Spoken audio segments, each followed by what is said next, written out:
When you look at some of the competition like Audi and BMW and Mercedes, their interface is a lot easier to use.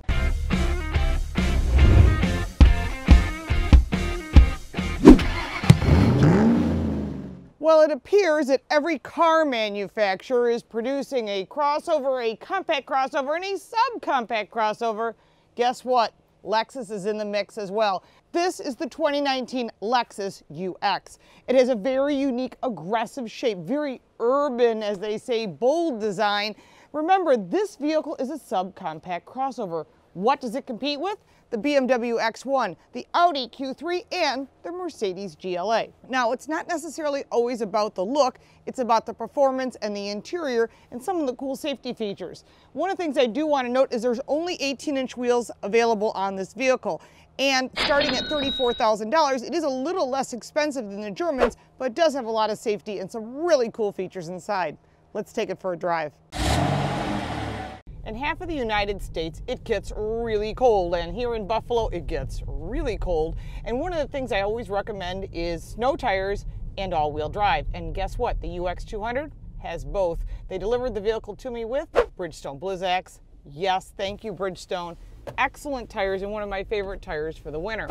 Now, the UX has all-wheel drive, and I got a chance to go out and play in the snow a little bit as well as on the drive pavement, and I have to say the vehicle handles really well. And one of the things I like most is the turning radius, a very tight turning radius, which is tighter than the competition. One of the things that's really important about a tight turning radius is it's great to get in and out of parking spots. And hey, sometimes we have trouble getting in and out of our own garage depending upon where you park your vehicle. One of the coolest things about the UX 200 that we have the premium edition, is that it has a purple and gray interior. Now, as a purple fan, I think this is really edgy, very urban, very bold, and I'm really impressed with the quality of the materials inside as well. One of the things that I find a little bit cumbersome, one of the issues that Toyota's had, is they used to have a mouse and now they've gone to a trackpad, but they have sort of a mouse around the front part of the center console and allows you to adjust the volume tune, which is good because there's no knobs on the screen in front of you, but it also allows you to change your media. And then if you go to the center screen, you've got this beautiful map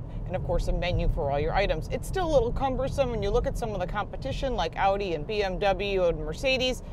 Their interface is a lot easier to use. Now, if we go to the gauge in front of us, there's a single digital gauge that is your speedometer. You can change some of the adjustments as far as fuel economy and so forth. What I'm not a fan of is the knobs that are on the left and right of the hood that goes over the gauges. It shows sport, normal, or eco. Easy to understand. On the left, you can shut off the traction control, which could be a lot of fun. On the steering wheel itself, it has all the controls for cruise control, lane departure, and of course the volume. Some really basic things that are easy to use. Nice steering wheel, nice size, not too big, and a good grip.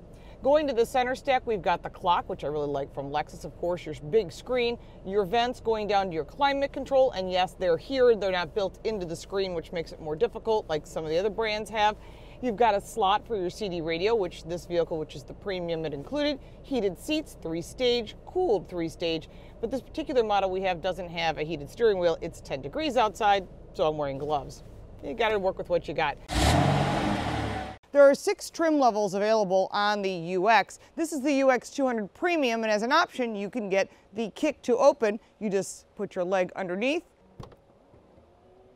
It opens for you. One of the things you might notice about the trunk is it has a high liftover. Although it has quite a bit of space considering the style of this vehicle, it still has that high liftover, which may be a negative for you.